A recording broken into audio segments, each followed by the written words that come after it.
हम बात कर रहे हैं डिजिटल मीडिया द्वारा बढ़ती हिंदी अनुवाद की वैश्विक उपयोगिता। डिजिटल मीडिया जब हम कहते हैं तो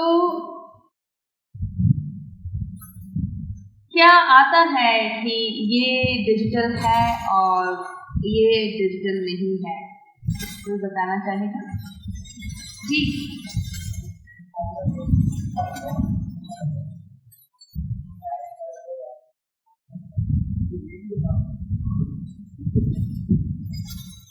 तो प्रिंट मीडिया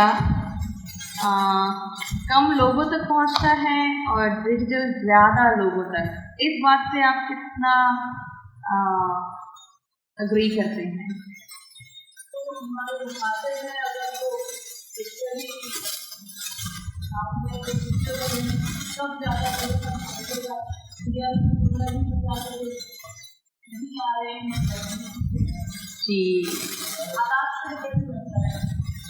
जी, बहुत सटीक आपका जवाब है। ठीक।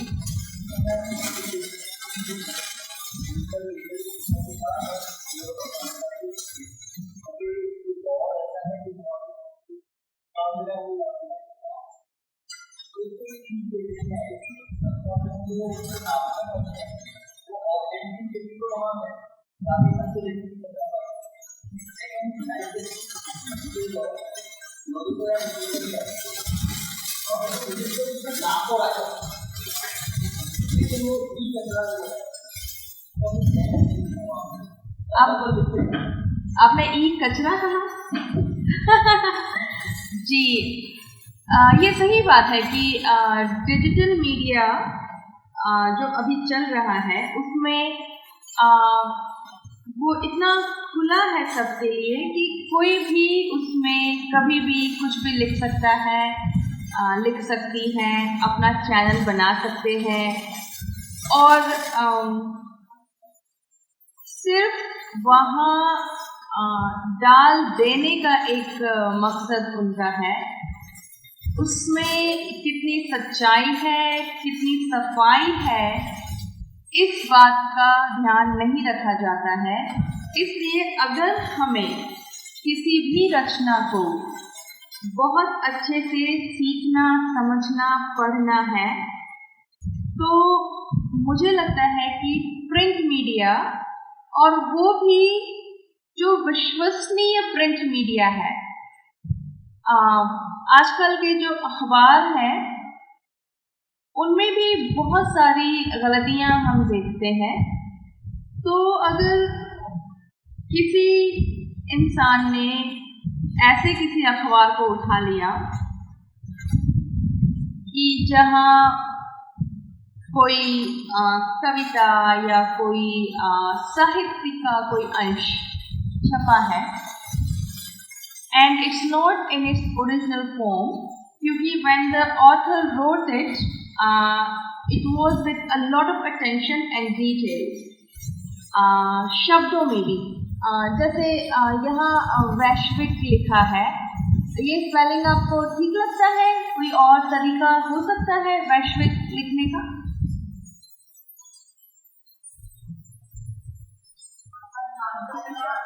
है ना, विश्व हम वैसे लिखते हैं, है ना, विश्व। और बहुत जगह आधा श भी लिखा जाता है और विश्व में हम कभी भी ये वाला श्र नहीं पाएंगे क्योंकि ये श्र है और श्र से र को हटा दिया गया है। ये श्रृंगार वाला श्र है, करेक्ट? तो श्रृंगार वाला श्र जब लोग लिखते हैं, बहुत से लोग, तो उसमें एक र और लगाते हैं नीचे। आपने अगर स्पेलिंग देखा हो, लेकिन जो असली श्र है वो ये श्र, इसमें जो लाइन है वो र को रिप्रेजेंट करती है, तो हमें सिर्फ वही रखना है, लेकिन लोग वो श्रृंगार बना देते हैं। अगर आप ऑथेंटिक देखेंगे तो ये वाला श और एक सिर्फ लाइन है जो र को रिप्रेजेंट करती है और वो श्रृंगार है। तो स्पेलिंग का मसला होता है, जिस जगह से वो आया है शब्द, उसका मसला होता है। तो यहाँ पर हम आते हैं अनुवाद को लेकर, जहाँ हम एक ही चीज को अगर दोबारा लिख रहे हैं तो उसे हम अनुवाद कहेंगे। प्रेमचंद की रचना को आपने फिर से लिख दिया है, वो अनुवाद हुआ? क्या कहेंगे उसे? जी जी बिल्कुल, पुनर्लेखन, रीराइटिंग कहेंगे, राइट। अब कोई अगर आपका पुनर्लेखन को ऑथेंटिक मान ले और उससे अनुवाद करना शुरू करें तो, और आपके पुनर्लेखन में गलतियां हैं, तो अनुवाद कैसा होगा? गलत होगा, राइट। तो जब आप एक अनुवादक की हैसियत से अपना काम शुरू करते हैं तो सबसे पहले जिम्मेदारी आपकी बन जाती है कि आप जिस रचना का अनुवाद कर रहे हैं उसको बिल्कुल प्योरेस्ट फॉर्म में पहले आप ढूंढें और उसके बाद अपना काम शुरू करें। तो ये पहली बात है। जो डिजिटल मीडिया की बात हम कर रहे हैं आज, उसके माध्यम से हमारी बात बहुत जल्दी बहुत लोगों तक पहुंच जाती है। कभी आपने आप लोग व्हाट्सएप का इस्तेमाल करते हैं? सब लोग?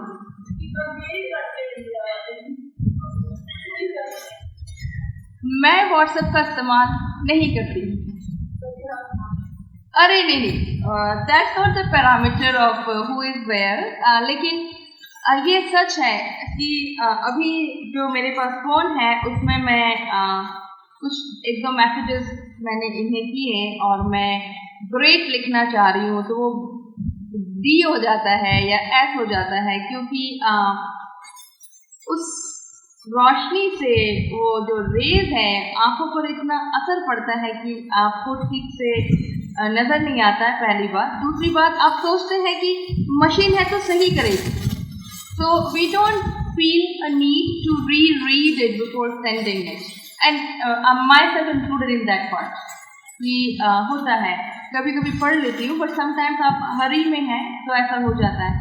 तो व्हाट्सएप पर जो हम लिख रहे हैं मैसेजेस, टेक्सटिंग, आप कर दीजिए।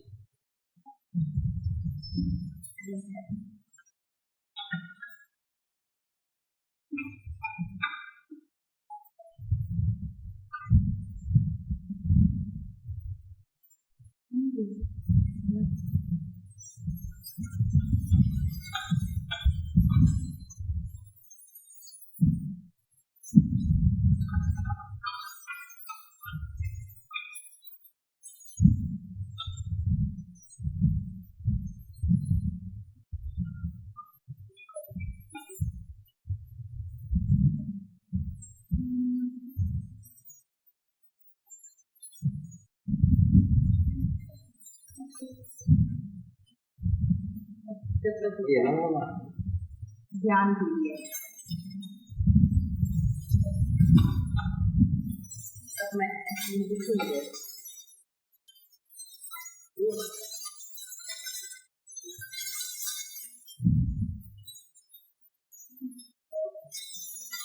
थोड़ा सा बैक स्टेप चलते हैं। कल हम यहाँ रुके थे। किसी के पास कोई मिसाल उदाहरण है इंटरसेमियोटिक का? आपको काम जी बताइए।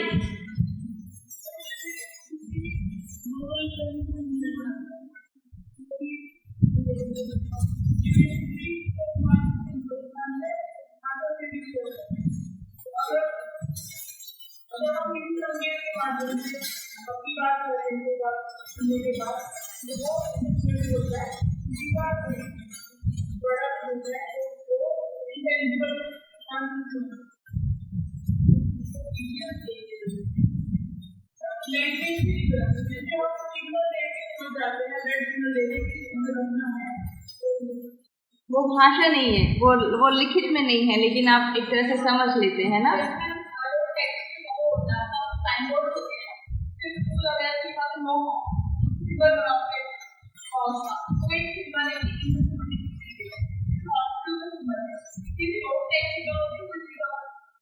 वेरी नाइस, कितना अच्छा है जी। फेंक देता है जी। और वो जब पैसे फेंक रहा है वो, तो धनिया, बिल्कुल धनिया उस पोजीशन पर नहीं है। माता दीन को लगता है कि मैं बड़ा हूँ, मैं उससे ज्यादा ऊंचा हूँ, लेकिन वो एक बहुत अच्छा, शाबाश है जी जी।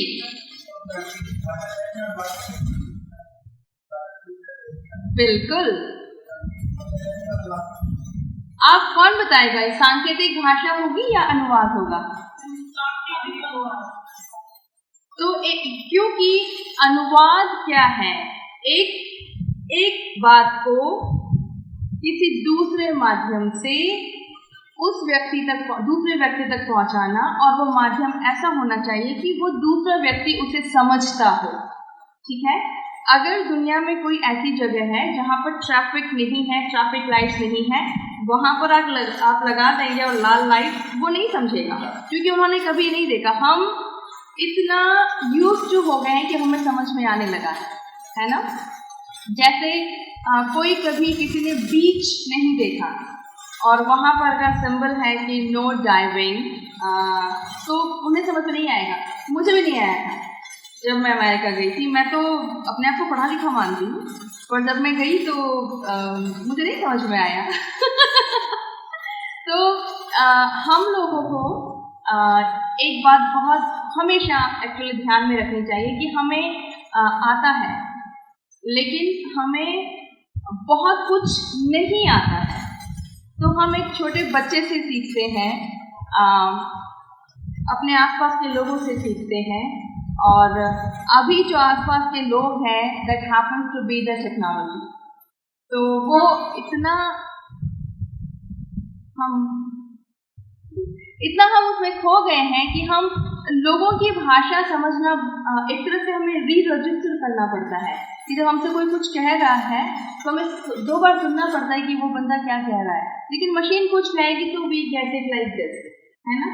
तो हमें अपने ब्रेन मसल्स को रीडेवलप करना है, कि हम मशीन से उठकर अपने ब्रेन को उस दिशा में लगाएं कि कोई हमें कुछ बात कह रहा है तो हमें जल्दी से समझ में आए। डिजिटल मीडिया ऐसी चीज है जिसे हम छोड़कर आगे नहीं बढ़ सकते, क्योंकि वो तो है, लेकिन इसका मतलब ये नहीं है कि हम जो पुरानी हमारी चीजें हैं उन्हें हम छोड़ दें। आज डिजिटल मीडिया के माध्यम से आज के समय में ऐसा क्या है जो हम नहीं कर सकते? कुछ है?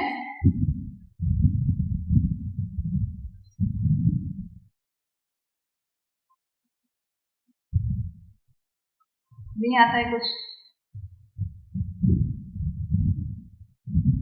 जी,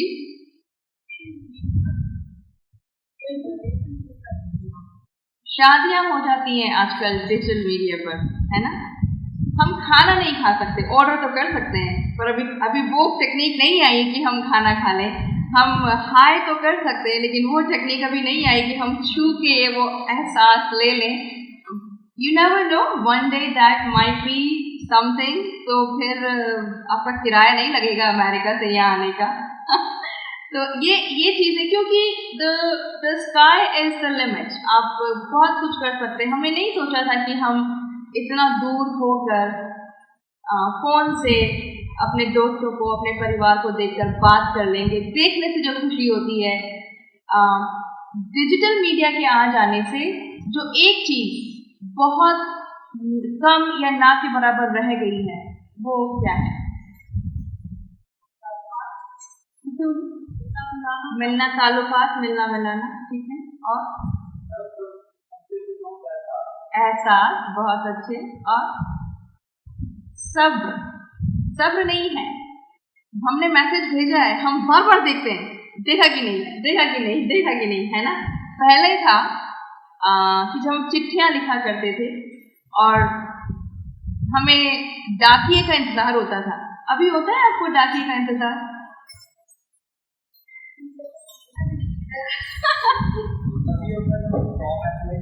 वही that is called the practicality of life, कि वो तभी होता है जब आपको कोई फॉर्म भेजना है। अभी तो मेरे ख्याल से बहुत से लोगों को, मुझे खुद को भी नहीं पता है कि डाकघर है कहाँ, या डाकघर कभी सुना भी है वर्ड। अभी तो लोग post office, speed post, FedEx, ऐसी चीजें कहने लगते। तो इन सारी बातों का मतलब है कि digital media is something we can not escape from. वो हमारी जिंदगी में वैसे ही है जैसे ऑलमोस्ट ऑक्सीजन। एक सेकंड के लिए आप सांस रोक लेंगे, लेकिन अगर मैसेज नहीं आया तो बोलेगा कि क्या हुआ, वो बहुत जरूरी हो गया है। रिसेंटली अगर आप में से किसी ने डिजिटल मीडिया पर कोई ऐसी चीज पढ़ी, देखी या शेयर की जिससे आपको लगता है कि हाँ this was worth my time, आप क्लास में शेयर करेंगे प्लीज?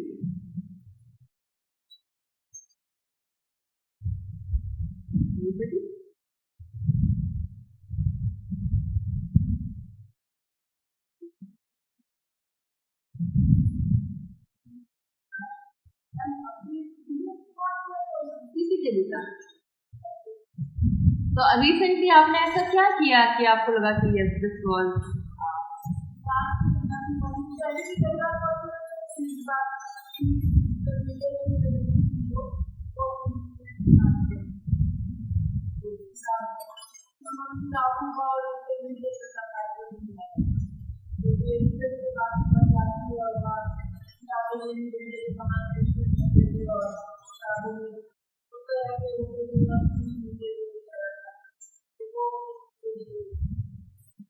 जी, आप लोग को जी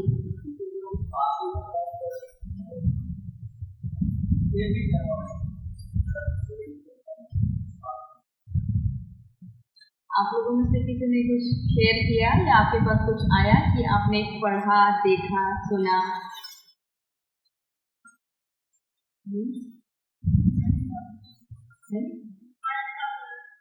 हाँ, तो आप आए दिन आते रहते हैं। एक बात है, आप उन्हें पढ़ती हैं, आप उन्हें देखती हैं, आप उन्हें शेयर करती हैं, क्योंकि पहले क्या होता था कि आपके पास किताबें हैं तो आप किसी को दे रहे हैं, या एक कविता है तो आप किसी को दे रहे हैं, या अखबार, इवन टुडे अगर आप अखबार दिखा रहे हैं किसी को तो वो उसको पढ़ेगा।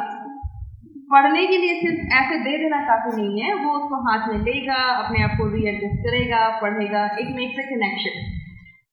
डिजिटल मीडिया में हम गाड़ी चलाते चलाते पढ़ रहे हैं, करते हैं आप लोग? Bad habit.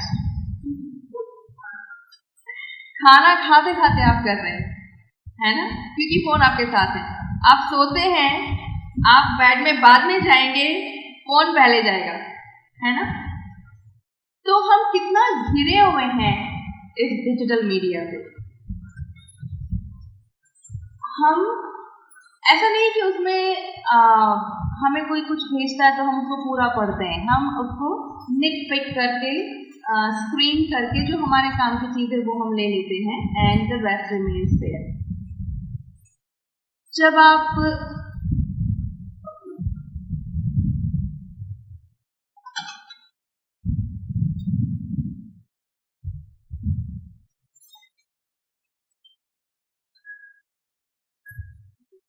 तो जब आप कुछ पढ़ते हैं या उससे कुछ सीखते हैं, ऐसी कोई बात आपको याद रही हो पिछले कुछ दिनों में कि कल्चरली कोई चीज ऐसी आई है जो हमारे भारत से, हमारे हिंदुस्तान से, हमारी संस्कृति से रिलेटेड है और आपको याद रहा हो।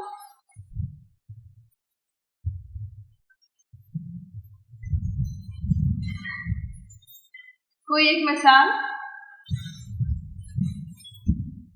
नहीं?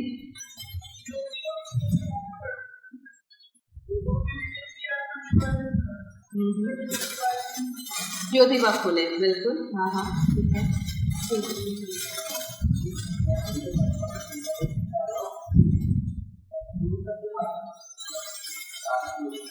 हाँ हाँ जी,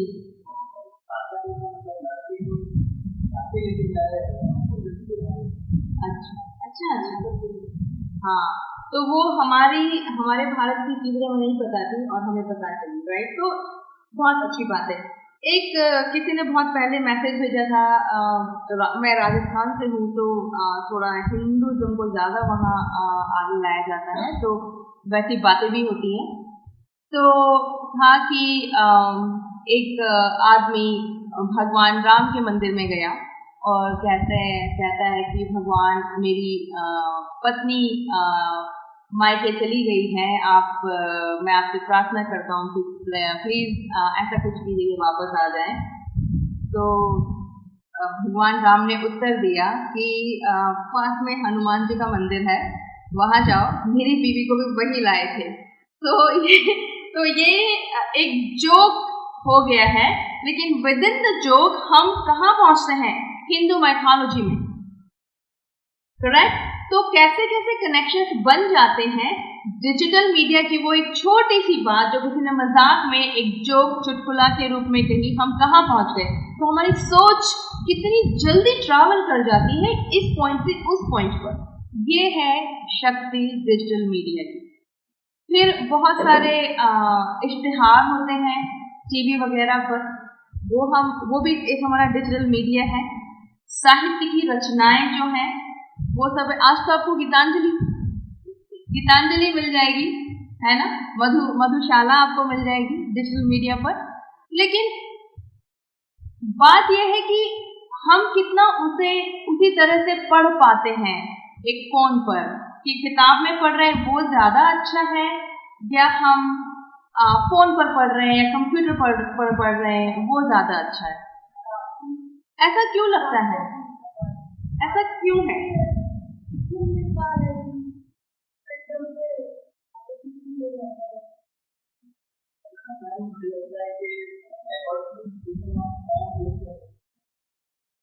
लॉकडाउन लगा,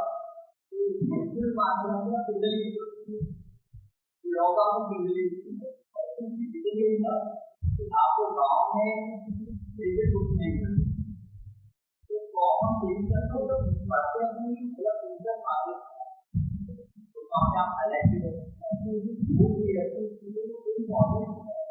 तो डिजिटल मीडिया काम हो रहा है कि अगर किताबें लोग नहीं खरीदना चाहते हैं, और इवन ये माना गया कि जो ई बुक होगा वो मतलब जी जी पेपर का प्राइस बढ़ेगा, पेंसिल का प्राइस बढ़ेगा, जी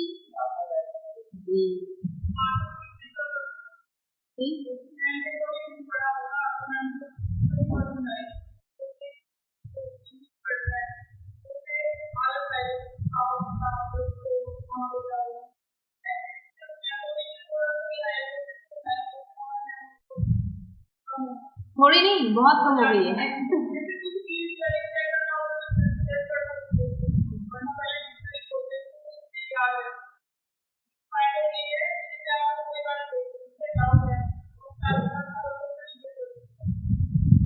जो गूगल चाचा है ना, वो उन्होंने ना सबको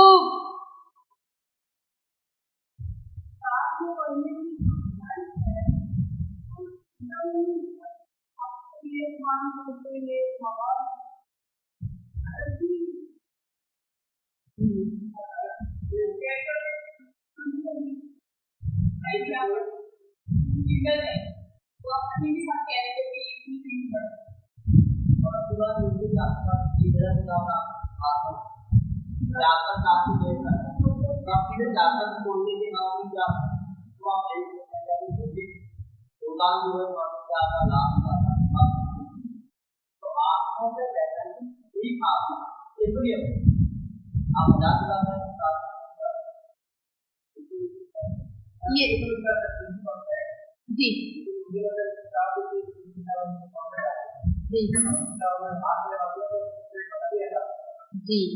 जी जी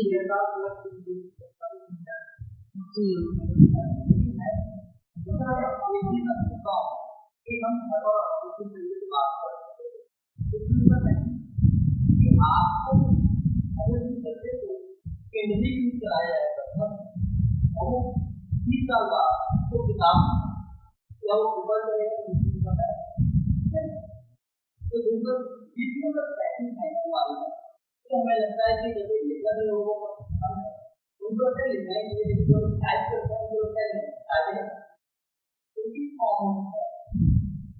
ये ये भी बात है कि आज आज की दुनिया में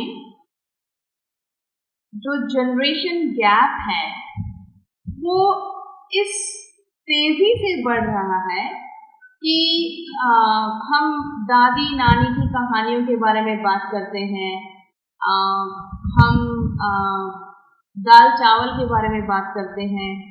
अब लोग उतना उन चीज़ों से जुड़े नहीं है, वो एक हमारा अतीत सा हो गया है। तो ऐसा नहीं है कि डिजिटल मीडिया में कोई कमी है या पुस्तकों में कोई बहुत ज़्यादा अच्छाई है, लेकिन कल ही शायद बात कर रहे थे शंभुनाथ सर आधुनिकता और परंपराओं के बारे में कि जो जड़ है वो हमारी परंपराएं हैं, तो वैसे ही जो पुस्तकें हैं वो हमारी परंपराएं हैं। अगर सारा कुछ डिजिटल मीडिया हो जाएगा तो हमारी लाइब्रेरीज का क्या होगा? अब अभी भी हम जाते हैं लाइब्रेरीज में सब काम करने और अपना शोध करने, रिसर्च करने, और इतना सारा पैसा लगाया जाता है, वो उसमें भी लगाया जा रहा है डिजिटल मीडिया में भी। तो चलिए, तो ये तो एक विवाद का विषय है, बातचीत का विषय है कि किसकी क्या प्रेफरेंस है। लेकिन ये होना चाहिए कि अगर हम दाल रोटी खा रहे हैं और अचार है तो अचार कभी कभी के लिए ठीक है, लेकिन अब ये होगा कि पराठे अब रोज चलने लगे हैं, तो हमारा डिजिटल मीडिया एक तरह से पराठा हो गया है, वो चल रहा है। लेकिन फिर भी हम कभी कभी चाहते हैं कि हम बिना घी की रोटी खाएं क्योंकि वो हमारी सेहत के लिए ज़्यादा अच्छी है। तो हम जी जी जी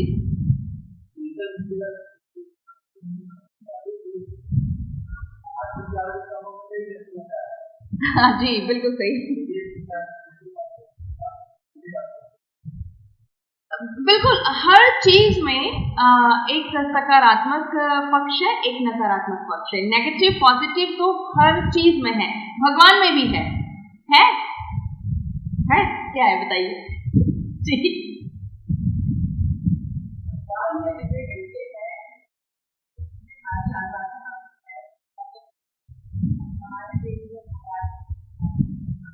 और भगवान ने ही बनाया है जी।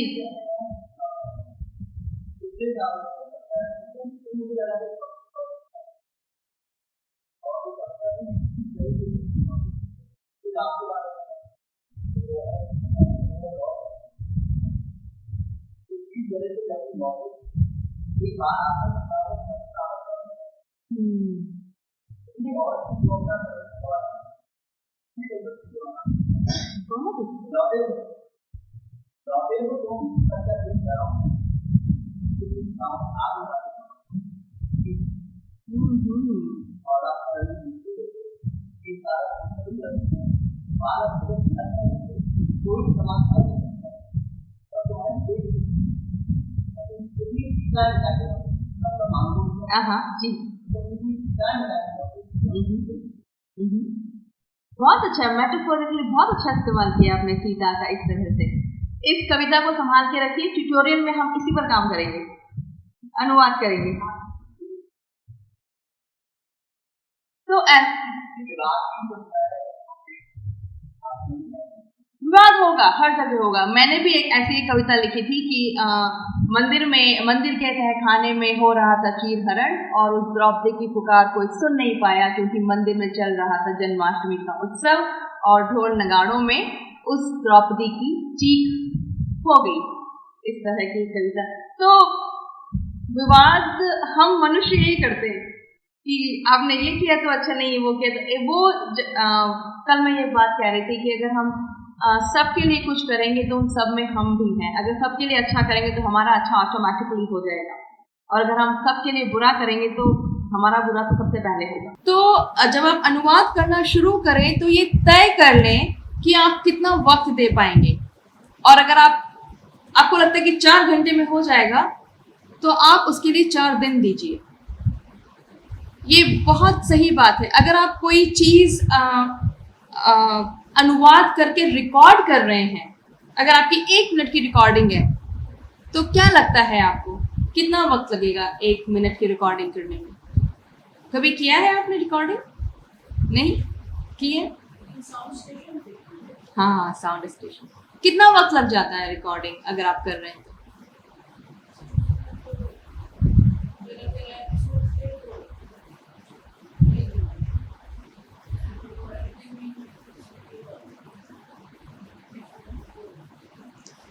सर इसमें काफी वक्त इसलिए भी लगता है ना क्योंकि उसमें जो भाव जो है पूरा नहीं आ रहा तो 3-3 4-4 बार भी आपको करना है। बिल्कुल। तो मैं काफ़ी रिकॉर्डिंग्स करती हूँ। कोई 1 मिनट की है, कोई 1.5 मिनट की है, क्योंकि जब आप लिसनिंग कर रहे हैं तो आप बहुत ज़्यादा ग्रैब नहीं कर सकते हैं, उसको रजिस्ट करने में वक्त लगता है। तो वही 1 मिनट की रिकॉर्डिंग के लिए पहले तो आप लिखेंगे कि आपको क्या रिकॉर्ड करना है, या आप ट्रांसलेट करेंगे, अनुवाद करेंगे कि आपको क्या रिकॉर्ड करना है। तो एक पेज में 700, 800, 1000 के लगभग शब्द होते हैं। अगर आपको एक पेज की रिकॉर्डिंग करनी है तो वो आपकी कम से कम 1 मिनट की होगी, या 1.5 मिनट भी हो सकता है अगर आप धीरे बोलते हैं तो वो एक पेज आपको इतना वक्त लगेगा। तो उस रिकॉर्डिंग में आपको 3, 4, 5 घंटे लग सकते हैं, provided that you put all those 3, 4, 5 hours just for recording, not for writing and translation. तो अगर आप वो करेंगे, इससे ज़्यादा भी लग सकता है। तो अनुवाद करने का मतलब ये नहीं है कि आपने कुछ ले लिया और फौरन से कर दिया और आपको लगता है कि हो गया। आपको बार बार पढ़ना है, आपको बार बार उसमें चेंजेस करने हैं, आपको शब्द सोचना है कि क्या उसमें शब्द फिट बैठेगा in that context at that time, at that point of the story और point of the platform that you have, और उसके बाद आप अपना काम शुरू करेंगे। When you come to the other language कि आपने कर लिया है translation and you go back to the source language, then you compare both कि जो बात यहाँ कही जा रही है वो बात यहाँ पे वैसे की वैसे हो रही है, नहीं हो रही है। Anybody saying something?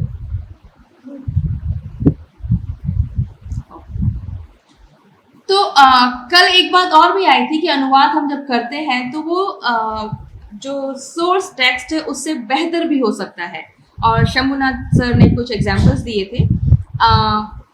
मैं जब बात कर रही थी तो मैंने कहा था कि 100% तो नहीं होगा, वो उससे थोड़ा ज़्यादा हो सकता है, थोड़ा कम हो सकता है, लेकिन 100% हो जाएगा ये असंभव सी बात है। तो अब हम चलते हैं, let's see if it works again. Okay, ये हमारा फिर से ये काम नहीं करेगा क्योंकि ये PDF वर्जन में है। किसी ने ये फिल्म देखी है?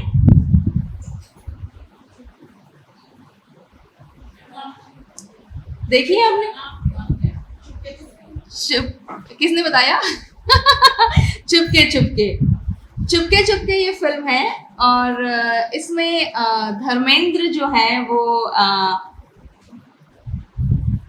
प्रोफेसर हैं, और इनकी शादी हो रही है शर्मिला टैगोर से, और इनके जो जीजा है वो चाहते हैं, शर्मिला टैगोर के जीजा, कि कोई ड्राइवर उनके पास आए जो हिंदी बोलता हो, क्योंकि उन्हें हिंदी से बहुत लगाव है, और जो हिंदी का जो क्षय हो रहा है उसे वो स्टैंड नहीं कर सकते हैं। तो वो इन्हें बुलाते हैं, तो ये कह रहे हैं कि उच्च न्यायालय मार्ग पर प्रतीक्षा करेंगे। तो जो जीजी हैं वो कह रहे हैं कि ये कौन सी जगह है मुंबई में। तो ट्रांसलेट कर रही हैं शर्मिला टैगोर, उच्च माने हाई, न्यायालय माने कोर्ट, एंड मार्ग माने रास्ता, तो हाईवे, हाई कोर्ट रोड पर वो इंतजार करेंगे। तो एक तरीका ये भी है ट्रांसलेशन का कि आप कैसे दूसरे की बात को जो जिस भाषा को वो समझता है उसी तरह से पहुंचा पाए। ये सब हिंदुस्तान में है, लेकिन इनकी जीजी को इतनी शुद्ध हिंदी नहीं आती है, तो शर्मिला टैगोर उन्हें ट्रांसलेट कर रही है उन शब्दों को। तो ये एक वीडियो है, and I am very sorry कि PDF में नहीं चल रहा है, अदरवाइज थोड़ा लाइवली होता। ओके, तो अब क्योंकि वो चला नहीं है, एक सवाल पढ़ के मुझे जवाब बताइए, आपके हिसाब से क्या होगा?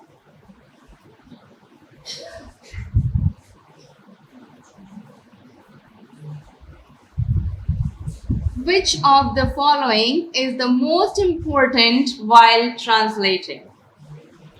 जी, say it again please. Culture, okay. Meaning, okay. Meaning, anybody else? आप सब लोग अनुवाद करने वाले हैं. You came to the workshop for translation. Come on, participate. Meaning? Meaning? So the first part would be meaning, and the culture, the tone, the feelings would come later with what? जैसे शिव जी के लिए हम नटराज का इस्तेमाल करते हैं, या कृष्णा के लिए हम कान्हा, कृष्ण कन्हैया, बांसुरी बजैया, माखन चोर, रणछोड़, सारे अलग अलग नाम इस्तेमाल करते हैं. तो हम अगर कोई ट्रांसलेट करेगा तो रणछोड़ का मतलब कृष्णा है, इट्स फाइन, है ना. लेकिन वो रणछोड़ क्यों है? Then we have to go into that meaning and culture and all that. So the very first part is meaning, and that was exactly कि वो जो कर रही थी कि simply उन्होंने कह दिया उच्च, high, court, न्यायालय court, and mark is road.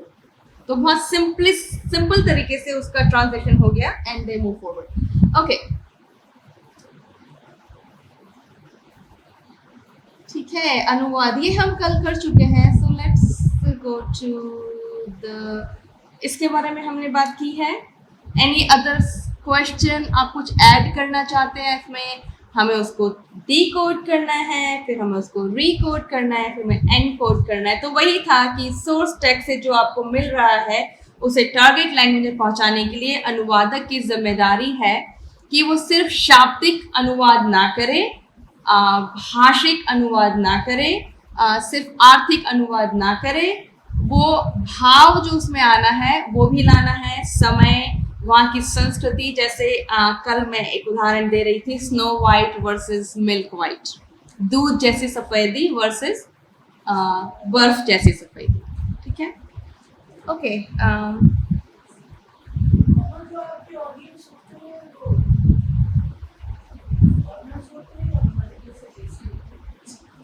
हम सबसे बेहतर हैं. हाँ, मेरी क्लास में और ज़्यादातर फॉरेन लैंग्वेज क्लासेस में वहाँ जो ऑडियंस होती है या लर्नर्स जो होते हैं वो क्योंकि मैं कॉलेज यूनिवर्सिटी में पढ़ाती हूँ, तो अंडर ग्रेड स्टूडेंट्स होते हैं, कुछ ग्रेजुएट्स भी होते हैं जो पीएचडी वगैरह कर रहे होते हैं या मास्टर्स प्रोग्राम में होते हैं. पीएचडी मास्टर्स के ज़्यादातर स्टूडेंट्स जो संख्या में कम होते हैं वो नॉन इंडियन या नॉन साउथ एशियन होते हैं, क्योंकि साउथ एशियन लोग वहाँ पर बहुत ज़्यादा साउथ एशिया में पीएचडी लैंग्वेज में नहीं करते हैं. दूसरे उनके सब्जेक्ट्स हो सकते हैं लेकिन भाषा उनका मेन आधार नहीं होता है. और अंडर ग्रेड लेवल पर ज़्यादातर भारतीय मूल के होते हैं. They could be the second और third generation in born and brought up in America. तो उनका जो जैसे कि कहीं एक मदद मैं शब्द उपयोग कर रही थी, तो एक लड़का मेरी क्लास में था, तो उन्होंने लिखा म, त और त. तो मदद को उन्होंने म, द और त लिखा था. तो मैंने बताया कि ये स्पेलिंग इनकरेक्ट है. तो वो कहते हैं कि मेरी सारी ज़िंदगी इनकरेक्ट स्पेलिंग से चल रहा था, क्योंकि वो मदद, तो मदद एंड तो जो साउंड बहुत सिमिलर होते हैं तो वो चेंज कर लेते हैं. जैसे पानी को कई लोग पानी बोलते हैं घर में, तो वो आके भी पानी लिखते हैं. कई लोग अलग अलग लैंग्वेज बैकग्राउंड से आते हैं, तो गुजराती वाले लोग 20 को 20 लिखते हैं और वो बहुत कॉमन है. तो हम ही जैसे लोग होते हैं, लेकिन वो जब बोलते हैं तो भाषा थोड़ी अलग हो जाती है. तो वही है कि हमें उस जैसे चटखारा एक शब्द है, कैसे करेंगे उसका अनुवाद?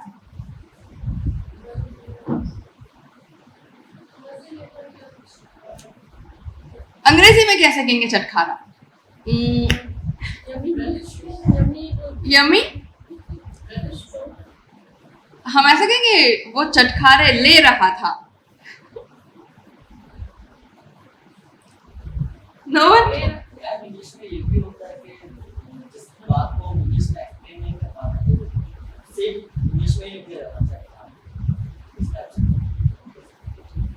होता है, समोसा हो गया वैसा ही, बिल्कुल चटनी वैसी हो गई है, ठीक है। तो ओके, डोमेन्स ऑफ ट्रांसलेशन कितने लोगों को आइडिया है? बहुत सारे हैं, ये कुछ मैंने यहाँ लिखे हैं।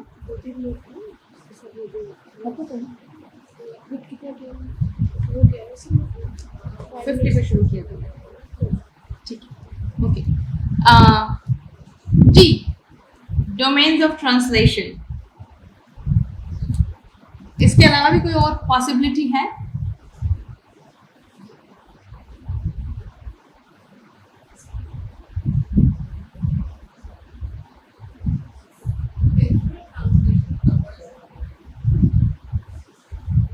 बिल्कुल।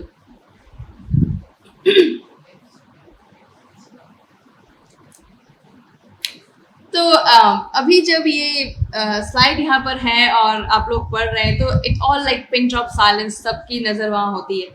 तो मैं ये चाहती हूँ कि हम ज़्यादा इंटरैक्टिव बातें करें रादर देन रीडिंग समथिंग, और जब हमारा ट्यूटोरियल होगा तब हम प्रैक्टिस करेंगे अनुवाद करने की। तो बहुत सारे अलग अलग डोमेन्स हैं एंड जैसे जैसे हम आगे बढ़ रहे हैं, हमारा आधुनिक मॉडर्न टाइम वो कभी एंड नहीं होगा। हमारा जो प्रयोगवाद था या छायावाद था उसका टाइम A to B है, लेकिन जो आधुनिक काल है वो तो चलते ही जाएगा, चलते ही जाएगा। तो हो सकता है कि कुछ और इसमें ऐड हो जाए। आप लोग जो इतना ब्रिलियंटली काम कर रहे हैं, आपके ब्रिलियंस से हो सकता है आप कुछ और नया लेके आ जाएं, and then I would be sitting there और आप यहाँ बोल रहे होंगे, and it's a very strong possibility in that part कि ऐसा हो जाए। तो चीज़ें बदल रही हैं और चीज़ें बदलेंगी और ऐसे ही हम चलते रहेंगे। Okay, let's look at the next one. ये मेरा आज का लेक्चर था, लेकिन कल का तो पूरा हुआ ही नहीं था, सो इसलिए not sitting in this part here कि हमें बिल्कुल एक कन्फाइंड बॉक्स में हमें चलना है। We will just move the way we do, क्योंकि जो चीज़ें मैंने यहाँ लिखी हैं या मैंने पावर पॉइंट्स बनाया है, I am pretty sure most of that you might know, और आप कहीं ना कहीं सोच रहे हैं। तो हम ऐसी बातों पर बात करें जिससे कि हम अनुवाद की बात को आगे तक पहुंचा सके। And I would like to emphasize on one thing कि हम बहुत जल्दी ये मान लेते हैं कि अगर लंदन में बैठकर किसी ने कुछ हिंदी का, बंगाली का या उर्दू का अनुवाद किया है तो वो बेहतर हो गया है।